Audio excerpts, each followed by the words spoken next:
Day 10 के lesson में मैं आपको बताने वाला हूँ कि कॉलम कैसे अल्टर होगा, उसका कंस्ट्रेंट कैसे अल्टर होगा और अल्टरेशन से रिलेटेड बहुत सारी चीज़ें देखने वाले हैं हम। तो चलिए स्क्रीन पे बढ़ते हैं डायरेक्टली पीजी एडमिन के अंदर। पीजी एडमिन में वही पहले पुरानी फाइल, पुराना डेटा मैंने ओपन किया जो कि हमने लेसन नंबर 7 के लिए टेबल क्रिएट किया था। वही टेबल के अंदर हम काम करने वाले हैं, जो कि आपको टेबल यहाँ पे दिखाई दे रहा है। Let me do one thing, मैं यहाँ पे सिलेक्ट की क्वेरी रन कर देता हूँ जिसमें बेसिकली हमारा पूरा डेटा दिखाई देता है हमें, राइट। ये सिलेक्ट की क्वेरी है हमारी और मैं इसे रन कर देता हूँ। सो ये डेटा आपको दिखाई दे रहा है, 1 to 6 डेटा यहाँ पे अवेलेबल है और मैं इसमें कुछ अल्ट्रेशन करना चाहता हूँ। तो अब मैं क्या अल्ट्रेशन करना चाहता हूँ स्टेप बाय स्टेप आपको बता देता हूँ। सबसे पहले मैं चाहता हूँ कि इसमें कॉलम, एक कॉलम नेम आपको दिखाई दे रही है, यूज़र नेम जो कॉलम है इसका नाम बदलना चाहता हूँ। सपोज यूज़र नेम कॉलम का नाम मुझे बदलना है। उसके बाद मैं अलग अलग data type, suppose age column का डेटा टाइप जो है, एज कॉलम का डेटा टाइप क्या है, यहाँ पे भी वैसे दिखाई देगा, इंटेजर है। इसको मैं स्मॉल इंट में कन्वर्ट करना चाहता हूँ। तो ये जो यूज़र नेम है इसका नाम बदलना है, ये कॉलम का नाम बदलना है, या फिर ये जो एज है इसका डेटा टाइप इंट है, उसकी जगह small int data type add करना है। तो कैसे करेंगे वो हम देखने वाले हैं अभी, और अल्टर की कमांड को डिटेल में सीखने वाले। तो सबसे पहले हम देखने वाले मैं इधर लिख देता हूँ कि मैं कमांड किस लिए लिख रहा हूँ, क्योंकि बाद में आप प्रैक्टिस करते समय अच्छे से उस कमांड को देख सकते हैं।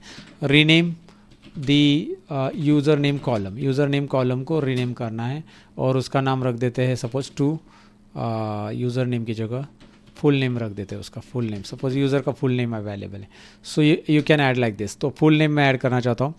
तो कमांड क्या रहेगी, देखिए मैं कमांड मतलब क्वेरी क्या लिखूँगा, अल्टर टेबल लिखूँगा। टेबल का नाम है मेरा यूज़र्स, राइट। उसके बाद मैं ऐड करूँगा रीनेम कॉलम। इसके पहले भी एक बार मैंने रीनेम कॉलम बताया था, जहाँ पे एक्सीडेंटली हमारा एक कॉलम रॉन्ग हो गया था स्टार्टिंग में ही जब हम इंसर्ट कर रहे थे डेटा को, तो शायद आपको याद रहेगा। तो हमने क्या किया था, ओल्ड कॉलम का नाम लिखना है हमें, रीनेम कॉलम ओल्ड कॉलम का नाम टू न्यू कॉलम का नाम। न्यू कॉलम का नाम हमें क्या रखना है, फुल नेम रखना है, फुल नेम, राइट। इस तरह से फुल अंडरस्कोर मैंने दे दिया और ये क्लोज कर दो। एक बार देख लो प्रॉपर रखा है। अल्टर टेबल मैंने इस बार तो ये जूम ही रखा है तो आपको प्रॉपरली दिखाई देगा होगा कमांड, क्या मैंने कमांड लिखा है। And now I am going to run this to show you कि भाई ये रन हो चुका है। And let me go ahead and run this. एक मिनट, इस क्वेरी को यहाँ पे नीचे रख देते ताकि हम बार बार इसे रन कर पाएँ, और इसको एक लाइन में रख देते ताकि सिलेक्शन में भी दिक्कत ना आ जाए। सो ये क्वेरी हम रन करते और देखते हैं कि उस कॉलम का नाम क्या हो चुका है।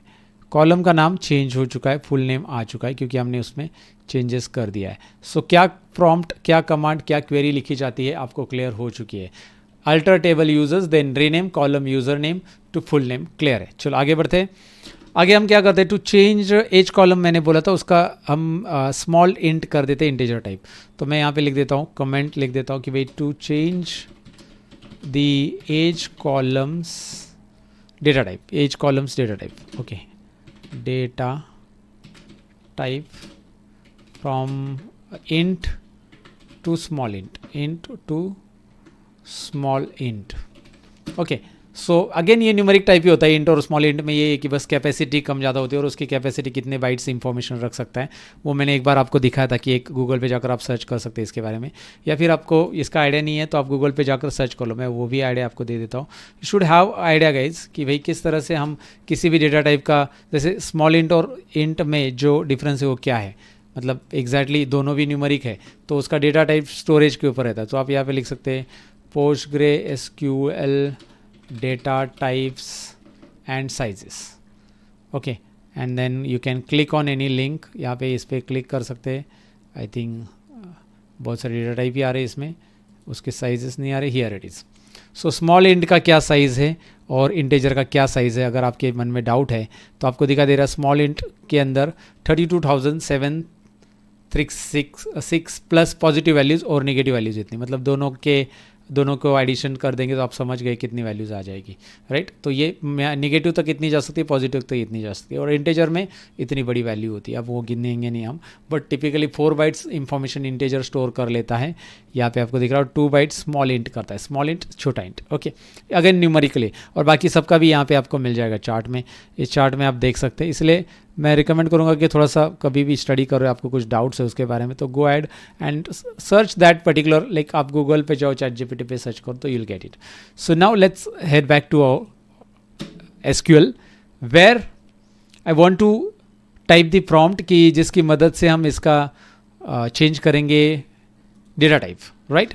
सो एंटर कर देता हूँ मैं यहाँ पे। पहले तो अल्टर लिखना ज़रूरी है आपके लिए, और अल्टर टेबल यूज़र्स, ये सिमिलर रहेगा। उसके बाद हम लेंगे अल्टर कॉलम एज टाइप, आगे लिख देंगे टाइप, ये कीवर्ड है इसलिए मैं कैपिटल में लिख देता हूँ इसको जनरल। तो एज कॉलम है मेरा और उसको मैं चेंज करो उसका टाइप। सो टाइप में मैं यहाँ पे लिख दूंगा इसका स्मॉल इंट मुझे चाहिए, small int. Let's go ahead and apply this, let's run it, या it is running now and let me run this one. तो ये स्मॉल इंट में आ गया, ये देखिए। वैसे भी हमारे पास डेटा बहुत बड़ा भी नहीं है, छोटा ही डेटा है अगर आप देखोगे यहाँ पे, तो इसलिए एज के लिए स्मॉल इंट भी काफ़ी सूटेबल है, मतलब एज के लिए भी स्मॉल इंट भी आप यूज़ कर सकते हैं। So clear, alter table users कैसे अल्टर करते हैं, मतलब टाइप कैसे अल्टर करते हैं, उसके बारे में हमने देखा। अब अगर मैं कोई कंस्ट्रेंट ऐड करना चाहता हूँ, जैसे मेरे पास सबके लिए तो कंस्ट्रेंट्स दिए गए हैं ना, राइट। एक चेक करते हैं, मेरा जो कॉलम्स है, कॉलम्स कहाँ गए यहाँ, सबके लिए कंस्ट्रेंट है, लेकिन सिटी के लिए कंस्ट्रेंट नहीं। सपोज एज के लिए भी है, बट एज के लिए हम अलग कुछ करते हैं। पहले सिटी के लिए कंस्ट्रेंट लगाना है, ये नॉट नल है, ये नॉट नल है, मुझे सिटी के लिए भी नॉट नल रखना है, मतलब कंस्ट्रेंट लगाना है कि भाई सिटी ब्लैंक ना छोड़े कोई। तो मैं कैसे कंस्ट्रेंट ऐड करूँगा? सो यहाँ पे हम करते हैं, क्या करते हैं, to add constraint, call add not null constraint to city, not null constraint to city column. Okay, so not null constraint हम ऐड कर देते सिटी कॉलम को। कैसे ऐड करेंगे आइए देखते हैं। इसके लिए भी सेम स्टेप्स आपको फॉलो करना है। अल्टर टेबल तो वही रहेगा, ये कमांड तो इतनी बराबर है। उसके बाद हम लेंगे अल्टर कॉलम, कॉलम के बाद कॉलम का नाम, हमारा कॉलम का नाम है सिटी, और उसके बाद स्पेस देंगे। सेट बटन डालना है, मतलब सेट ये डालना है क्लाउज, और उसके बाद सेट करना है क्या है, इसको नॉट नल सेट करना है, वो बता दो। सो कोई भी नया कॉलम को हमने अगर कंस्ट्रेंट पहले से सेट नहीं किया है तो उसको यहाँ से कर लो। ये रन हो चुका है एंड ऑफ कोर्स अब ये वहाँ पे तो कहीं पे दिखाई नहीं देगा नॉट नल, मतलब हम ये रन करके पता नहीं कर सकते कि उसको नॉट नल है कि नहीं, लेकिन जब उसमें ब्लैंक वैल्यू डालेंगे तो वो ऑटोमेटिकली सिटी में ब्लैंक छोड़ नहीं सकते हम, तो एरर थ्रो करेगा, राइट। तो ये हो गया इसके बारे में कंस्ट्रेंट, मतलब एक एक कंस्ट्रेंट्स के आइडिया मैं दे रहा हूँ कि किस तरह से आप कंस्ट्रेंट्स ऐड कर सकते हैं। इसके अलावा सपोज मुझे एज के लिए कंस्ट्रेंट्स ऐड करना है, एज के लिए भी, तो एज के लिए मुझे चेक कंस्ट्रेंट ऐड करना है। मैं चाहता हूँ कि एज के लिए चेक कंस्ट्रेंट्स क्या होता है कि मैं चाहता हूँ इसमें मैंने आपको चेक के बारे में पहले भी बताया, 18 से ज़्यादा एज है तभी वो वैल्यू एक्सेप्ट करे, राइट। तो एज के लिए मैं चेक कंस्ट्रेंट ऐड करूँगा कैसे, टू ऐड, सॉरी यहाँ पे लिख देता है adding check constraint to age column, right. Adding check constraint to age column, क्या करना पड़ेगा मुझे बताओ, कॉपी पेस्ट करो, सेम एकदम, टाइप नहीं करेंगे यूजर्स। सिटी कॉलम की जगह यहाँ पे कौन सा कॉलम रहेगा, अभी एज कॉलम को सेट कर रहे हैं हम इस बार, एज कॉलम लाइक। तो उसके बाद एज कॉलम को चेक कंस्ट्रेंट देना है, तो यहाँ पे सेट नहीं, हमें क्या करना पड़ेगा, चेक कंस्ट्रेंट लिखना पड़ेगा इस तरह से, चेक, और ब्रैकेट में डाल देंगे age is greater than 18 greater than equal to लेते 18 ब्रैकेट क्लोज और सेमी कॉलम। क्लियर है? देखिए, alter table users, then alter column age, और उसके बाद चेक कंस्ट्रेंट मैंने ये कर दिया।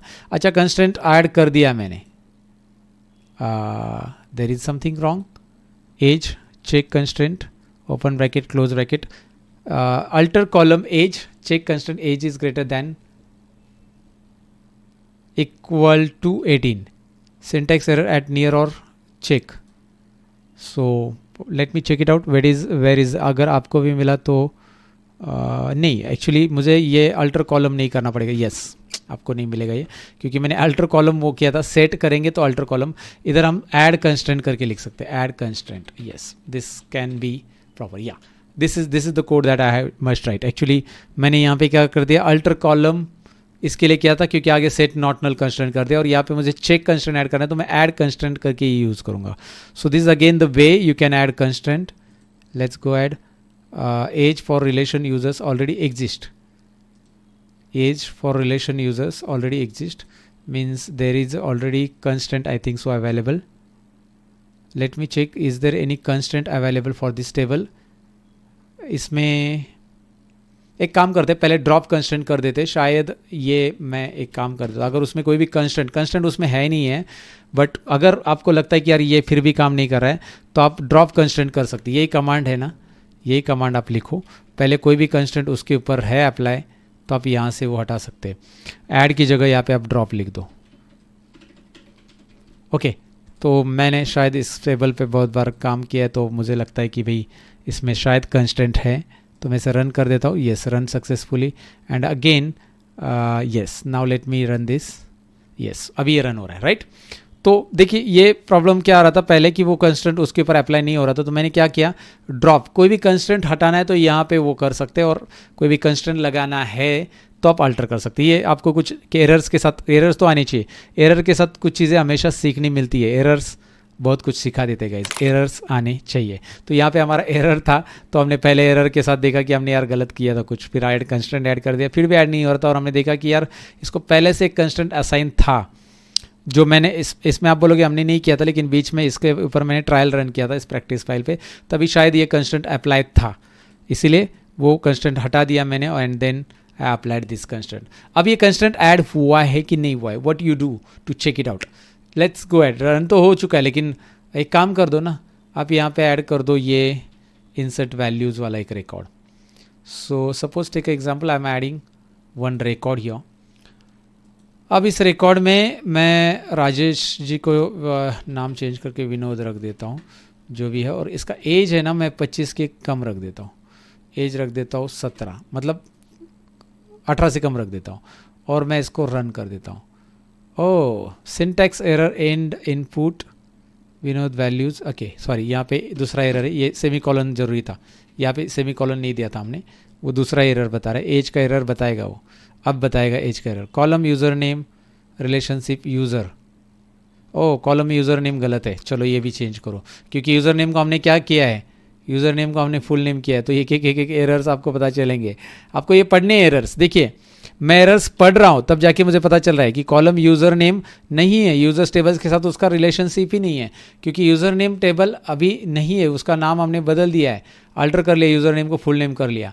जब आप इस टेबल को रन करोगे तो इसमें यूज़र नेम है ही नहीं कि फुल नेम है, सो भैया हमने तो यहाँ पे यूज़र नेम डाल दिया वापस, तो इधर फुल नेम डाल दो, यूज़र नेम की जगह यहाँ पे फुल नेम डाल दो, आप कैपिटल स्मॉल जो भी लिखोगे कोई इशू नहीं उसका, फुल नेम। और अब देखते हैं और कुछ गड़बड़ है क्या, अब फाइनली वही एरर आ चुका है जो एरर हमें देखना था। सो फेलिंग रो कंस्ट्रक्शन दिखाई दे रहा है, फेलिंग रो कंस्ट्रक्शन क्या बता रहा है, new row relationship users violates the check constraint age, right, ये आपको यहाँ पे बता रहा है। Let me go ahead and या डू वन थिंग, ये आपको दिखाई तभी देगा जब यहाँ पे, यस अभी दिखाई दे रहा होगा, let me zoom it, check constraint age, age को जो चेक कंस्ट्रेंट हमने लगाई ये ऐड नहीं होगा। अगर मैं इसे 18 कर दूं तो ये ऐड होगा, 18 कर देते हैं, विनोद जी है, एग्जाम्पल के लिए ऐड कर रहा हूँ मैं, ऑफकोर्स ये रो मैं डिलीट कर दूंगा आगे, बट इतना सिलेक्ट करके इसे हम रन करते हैं, still it is check constant greater than 18 लिया है मैंने, but still it is check constant कर रहा है वही, इसको 19 कर लेते हैं। Is there any constant, again Vinod नाम लिया है, वो रिपीटेड नाम का कुछ नहीं है ना, यहाँ पे नॉट नल तो नहीं रखा है, कोई डुप्लीकेट का भी कोई कंस्टेंट नहीं अप्लाई किया है, चलो ठीक है, या इट्स 19, 18 नहीं ले रहा है, ग्रेटर देन इक्वल टू किया है फिर भी 18 इक्वल टू नहीं ले रहा है, but it's okay, 18 must be should be taken like, but वो नहीं ले रहा है, लेकिन 19 के लिए ले रहा है वो, राइट। तो अभी ये रो भी वहाँ पे ऐड हो चुका होगा with 19 row. So this is what I am telling you guys, this way you can do the things of alteration. Alteration में आप कैसे कंस्टेंट अल्टर कैसे करना है, या फिर कॉलम कैसे अल्टर करना है, कॉलम का नाम वगैरह हमने देख लिया है। इवन आपको चाहिए कि भाई यार आप चाहते हैं टेबल का नाम अल्टर करो, तो आप कहते होगे कि यार टेबल का नाम मैं कैसे अल्टर करूँगा, I don't have any idea how to alter table name, so let me show you. Like क्योंकि ये ज़रूरी नहीं पड़ता है टेबल नेम अल्टर करना, वैसे भी ज़रूरी नहीं पड़ता, लेकिन कुछ ऐसे केस है जहाँ पे आप अगर आ गए उस सिचुएशन में कि टेबल को अल्टर कैसे करें, तो I am going to add the command here. Table को अल्टर करने के लिए क्या करना है, सिंपल सा एक कमांड देना है, alter table. Okay, so let me go ahead and tell you how to do it here. So alter table में लिख देता हूँ, alter table users, और मैं आगे ऐड करूँगा रीनेम एंड टू कस्टमर्स। तो मैंने क्या कर दिया, alter table users rename to customers. Look at that. अगर मैं टेबल का नाम कस्टमर्स करना चाहता हूँ तो ये कमांड है and let's have run this. Okay, so अगर मैं अभी इसे रन करूँगा ना तो ये रन नहीं होगा। कौन सा कमांड नहीं रन होगा? Which one? सिलेक्ट वाला, ये वाला क्यों नहीं रन होगा? ये देखिए रन करते हैं भाई, वो टेबल ही मिल नहीं रहा है यूज़र्स का, क्योंकि उसका नाम ही कस्टमर कर दिया है। तो यूज़र का नाम अगर आपने कस्टमर कर दिया है, सो अगर हम यहाँ पे लेंगे कस्टमर्स, तो यहाँ पे इसको रन करके देखते हैं। It's running now and that's it guys. तो चलिए, इस लेसन में जो चीज़ें आपने सीखी उसके ऊपर आप प्रैक्टिस ज़रूर करोगे और आपने कुछ चीज़ें नोट डाउन भी करके रखी होगी, तो उसे दोबारा पढ़ लेना। और साथ ही में अगर आप ये 30 डेज एसक्यूएल माइक्रो कोर्स का सर्टिफिकेट लेना चाहते हो तो डिस्क्रिप्शन में एग्जाम की लिंक है। हर एक दिन का एग्जाम हम कंडक्ट करने वाले हैं, तो आज के दिन की भी एग्जाम की लिंक डिस्क्रिप्शन में, जरूर एग्जाम अटेंड कीजिए और आपका स्कोर मुझे कमेंट में लिख दीजिए, जो भी आपने स्कोर अचीव किया है। आप एग्जाम अटेंड करने के बाद जो भी स्कोर मिलता है वो कमेंट करना ना भूलिए। साथ ही में इस वीडियो को लाइक जरूर कीजिए, शेयर कीजिए अपने दोस्तों के साथ जिनको एसक्यूएल सीखना है, क्योंकि इतना डिटेल एसक्यूएल आपको शायद यूट्यूब पे मिलेगा, तो ये फ्री में मिल रहा है। तो अपने दोस्तों के साथ जरूर शेयर कीजिए और जरूर कमेंट में भी बताएं आज का सेशन, आज का लेसन कैसा लगा आपको। मिलते हैं नेक्स्ट लेसन के अंदर, तब तक के लिए अपना ख्याल रखिएगा। Bye bye.